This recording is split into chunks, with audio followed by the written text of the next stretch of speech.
इनके प्रकरणों में हमको थोड़ा सा प्रेफरेंस देना पड़ता है, प्राथमिकता देना पड़ता है, क्योंकि इनका एक विशेष वर्ग है। तो इस दिशा में भी न्यायिक अधिकारीगण और हमारी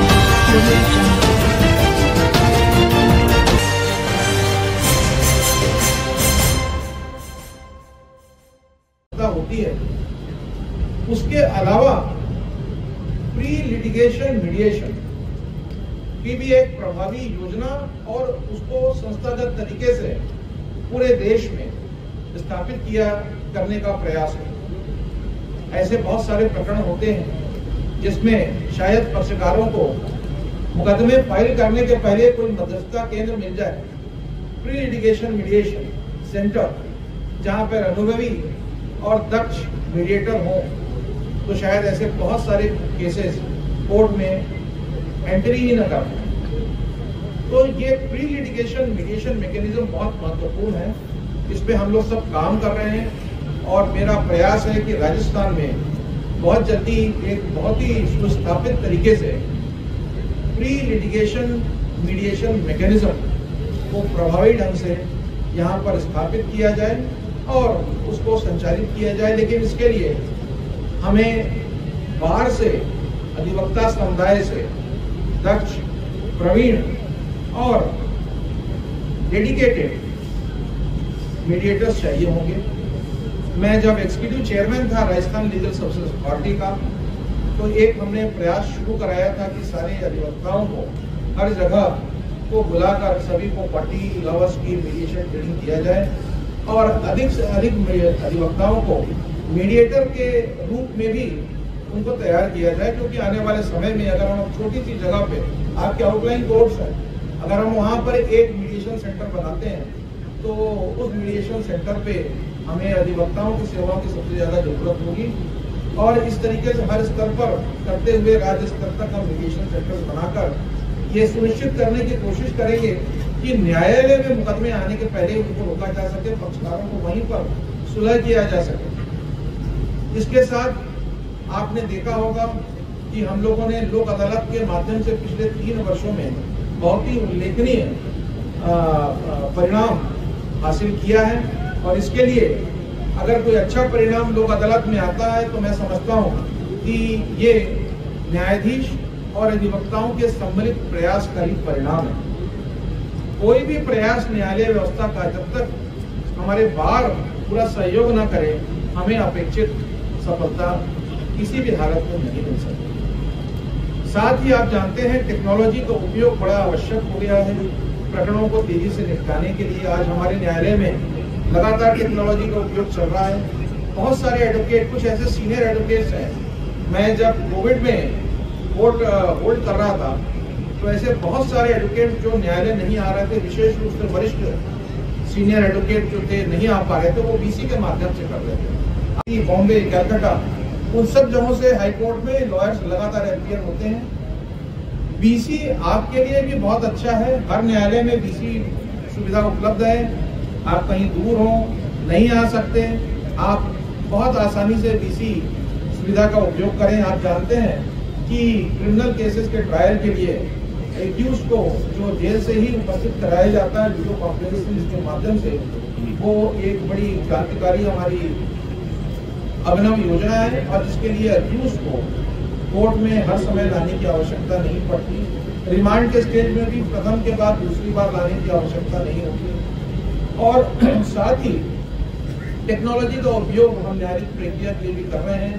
ई फाइलिंग और ये सब चीज़ों पे धीरे धीरे सब में प्रयास चल रहा है, लेकिन हमको अपनी मानसिकता इस दिशा में बनानी पड़ेगी कि आने वाले समय में अगर हम टेक्नोलॉजी का उपयोग करने से हम पीछे छूट जाते हैं तो हम एक प्राचीन न्याय व्यवस्था कहलाएंगे विश्व में, आधुनिक न्याय व्यवस्था हम नहीं करा पाएंगे। साथ ही मैं आप सब लोगों से ये भी कहना चाहूंगा कि अपराध पीड़ित बालक बालिकाएं, महिलाएं, वृद्धजन, वरिष्ठ नागरिक, शोषित, वंचित और अंतिम पंक्ति में खड़े हुए लोग, ये सब हैं जिनको जो हमेशा न्याय के लिए न्यायालय का द्वार खटखटाते हैं। इनके प्रकरणों में हमको थोड़ा सा प्रेफरेंस देना पड़ता है, प्रायोरिटी, प्राथमिकता देना पड़ता है, क्योंकि इनका एक विशेष वर्ग है। तो इस दिशा में भी न्यायिक अधिकारीगण और हमारे अधिवक्ता बंधुगण, उनसे भी मेरी अपेक्षा है कि इस दिशा में वो हमेशा अपनी सेवाएं देने के लिए अग्रसर रहें। हमें प्रोसिक्यूशन और इन्वेस्टिगेशन के ऊपर भी बहुत निर्भर रहना पड़ता है। आपने देखा कि लगभग 75 से 80% मुकदमे जो हैं ये क्रिमिनल केसेस हैं। क्यों क्रिमिनल केसेस बढ़ गए और सिविल क्यों कम गए, ये कोई और विषय है, किसी और समय पर आपसे इस संबंध में चर्चा किया जाएगा, लेकिन वर्तमान स्थिति तो यही है। तो हमें क्रिमिनल मुकदमे, जो क्रिमिनल केसेस हैं, उसके भी त्वरित निपटारे के लिए कोई न कोई तौर तरीके अपनाने पड़ेंगे। आप सबको ये विदित होगा कि राजस्थान उच्च न्यायालय के प्लेटिनम जुबली समारोह के अवसर पर हम लोगों द्वारा एक त्वरित technologically based summons and warrants service system का आरंभ किया गया। उसकी कंटिन्यूअस मॉनिटरिंग मैं पर्सनली कर रहा हूं और मुझे इस बात की खुशी है कि तेजी से वो हमारा सिस्टम विकसित हो रहा है। आने वाले समय में न्यायालय से अपलोड होने वाले समन्स और भेजे जाने वाले वारंट को जिस कंसर्न पुलिस स्टेशन से एक्सक्यूट करना पड़ता है, वहां तक वो एक क्षण में पहुंचेगा। तो इससे जो वारंट और समन्स की जो प्रक्रिया है वो बहुत तेज होगी और न्याय की सुचारू प्रक्रिया को आगे बढ़ाने में हमको बहुत सहायता मिलेगी। हमने आज एक भवन का, न्यायालय भवन का लोकार्पण किया है।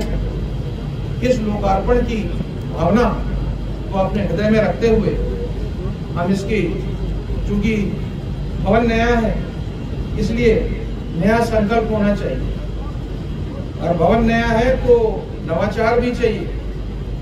और आपका अगर भवन नया है तो सामूहिक प्रयास से पूरे न्यायिक व्यवस्था को, अजमेर की न्यायिक व्यवस्था को एक नया दिशा देने के संबंध में भी विचार होना चाहिए, क्योंकि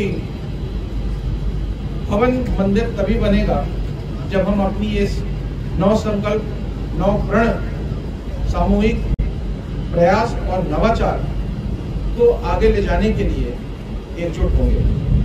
आज इस महत्वपूर्ण ऐतिहासिक अवसर पर जिला न्यायाधीश महोदया ने मुझे बुलाया, बोलने का अवसर दिया और यहाँ के सभी अधिकारीगण, अधिवक्तागण, नागरिकों से रूबरू होकर न्यायिक व्यवस्था के प्रति एक मेरा विचार जो न्यायिक व्यवहार के मुखिया के रूप में है उसको आपके सामने रखने का मुझे अवसर दिया।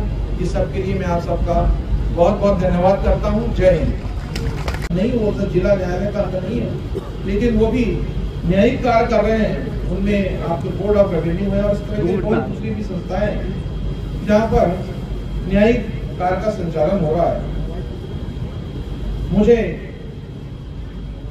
जो आंकड़े उपलब्ध कराए गए, अजमेर में 1 लाख से ऊपर ज्यादा केसेस पेंडिंग हैं, जिसमें 82,772 क्रिमिनल हैं और 26,739 दीवानी मुकदमे हैं। आज मैं सब बातें इसलिए बता रहा हूं क्योंकि एक लोकार्पण हो रहा है और हम सब जनता के सामने हैं। हमारे अधिकारी ने आपको, जिला न्यायाधीश महोदया ने इतना लंबा चौड़ा आपको आंकड़ा बताया, ये भी बताया कि हमारी बिल्डिंग कैसी है, इस बिल्डिंग में क्या है। ये सब बोलने का उद्देश्य ये है, और मैं जो आपके सामने बातें बोल रही हूँ उनको भी बोलने का जो मेरा उद्देश्य है वो ये है कि हम अपनी न्यायपालिका को जिम्मेदार बनाना चाहते हैं, हम इसको पारदर्शी बनाना चाहते हैं और इसके लिए हम आप सबके सामने हमने जो अभी तक किया है, जो करने जा रहे हैं, हमारी योजनाएं क्या है, इसका कैसे लाभ होगा, कैसे मुकदमों का तेजी से निस्तारण होगा, कैसे गुणवत्ता निश्चित की जाएगी, कैसे निष्पक्षता सुनिश्चित की जाएगी। इन सब चीजों को लेकर हम आपके सामने बड़े पारदर्शी तरीके से अपनी कार्रवाई के बारे में आपके सामने सब बातें रखते हैं।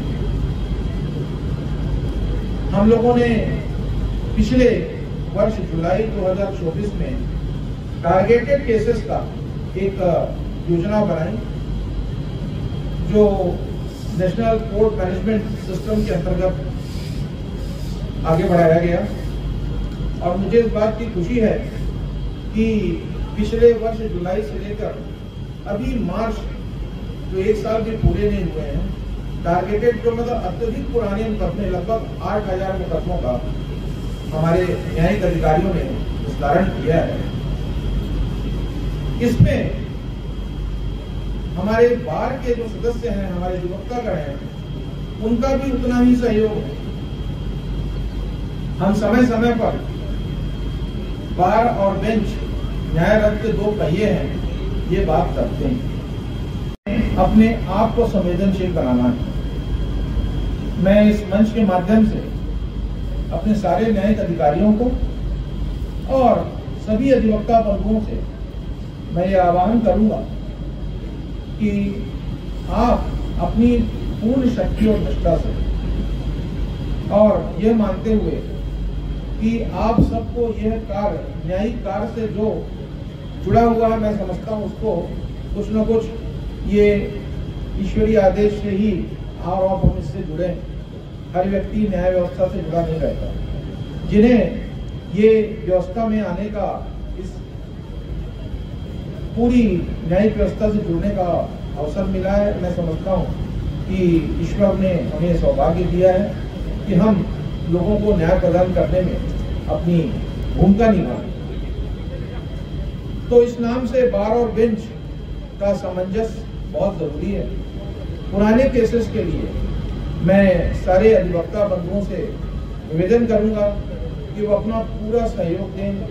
मुकदमे जब पुराने लगते हैं तो उसको जहां तक हो सके, अनलेस कि आपको लगता है कि भाई कुछ बहुत ऐसे कारण बियॉन्ड योर कंट्रोल बढ़ाना पड़ेगा, नहीं तो उस मुकदमे को आप न्यायालय को सहयोग करके जितनी जल्दी से जल्दी हो सकता है उसको समाप्त करने का प्रयास करें। मैंने अभी वर्तमान समय में दो बड़े महत्वपूर्ण विषयों पर कई राष्ट्रीय, क्षेत्रीय और प्रदेश के अंदर कार्यशालाओं का, सेमिनार, कॉन्फ्रेंसेस का में मैंने भाग लिया। और दो बड़े महत्वपूर्ण चीजें हैं जो मैं पूरी व्यवस्था को, जिसमें हमारे न्यायिक अधिकारीगण, अधिवक्तागण और प्रशासन भी सम्मिलित है, मैं बताना चाहूंगा कि टेक्नोलॉजी का यूज और ऑल्टरनेटिव डिस्प्यूट रिजोल्यूशन मैकेनिज्म का अधिकतम उपयोग आज हमारे लिए निहायत ही आवश्यक हो गया है। क्योंकि हमारे न्यायालय में आज जो एक न्यायाधीश है और अधिवक्ता हैं, वो समस्त प्रयास कर लें तो भी आप पाएंगे कि अगर आप सारे प्रकरणों का एक निश्चित समय में निपटारा करने की कोई योजना बनाए कि सारे प्रकरण हमारे पास जो हैं 3 वर्ष से ज्यादा लंबित न रहें, 1 वर्ष या 2 वर्ष से ज्यादा लंबित न रहें, तो इन प्रकरणों का अगर आप एक कोई योजना बनाएंगे तो आपको लगेगा कि इसके लिए हमको वर्तमान से कम 5 या 10 गुना न्यायाधीश चाहिए, जो आज हमारे हाथ में है नहीं। तो हमें कोई ऐसा वायबल सोल्यूशन, कोई ऐसी प्लानिंग करें। इस प्लानिंग में दो चीजें बहुत महत्वपूर्ण हैं, एक यूज ऑफ टेक्नोलॉजी और दूसरा ऑल्टरनेटिव डिस्प्यूट रिजोल्यूशन मैकेनिज्म। इन दोनों के विशेष प्रयास से जो अत्यधिक संख्या में जो न्यायालय में मुकदमे हैं या आ रहे हैं, उनको नियंत्रित करने में हम एक सफल योजनाबद्ध तरीके से आगे बढ़ सकते हैं। कैसे मुकदमों को न्यायालय में आने से रोका जाए, क्यों मुकदमे न्यायालय में इतने ज्यादा दाखिल हो रहे हैं, ये तो एक अलग विषय है जिसमें मैं आज की तारीख में नहीं जाना चाहूंगा। लेकिन क्या ऐसी कोई व्यवस्था है जिसके अंतर्गत हम न्यायालय में मुकदमों के जो भरमार आ रही है, जो फाइल हो रही है, उसको क्या हम नियंत्रित कर सकते हैं? मेरे हिसाब से इसके लिए एक योजना हम लोगों ने बहुत राष्ट्रीय स्तर पर तैयार हो चुकी है और उसको लेके आपको सबको मालूम होगा कि मीडिएशन एक्ट पार्लियामेंट द्वारा लाया गया है। अवधारणा यह है कि न्यायालय में प्रकरण आने के बाद जो मीडिएशन मध्यस्थता होती है, उसके अलावा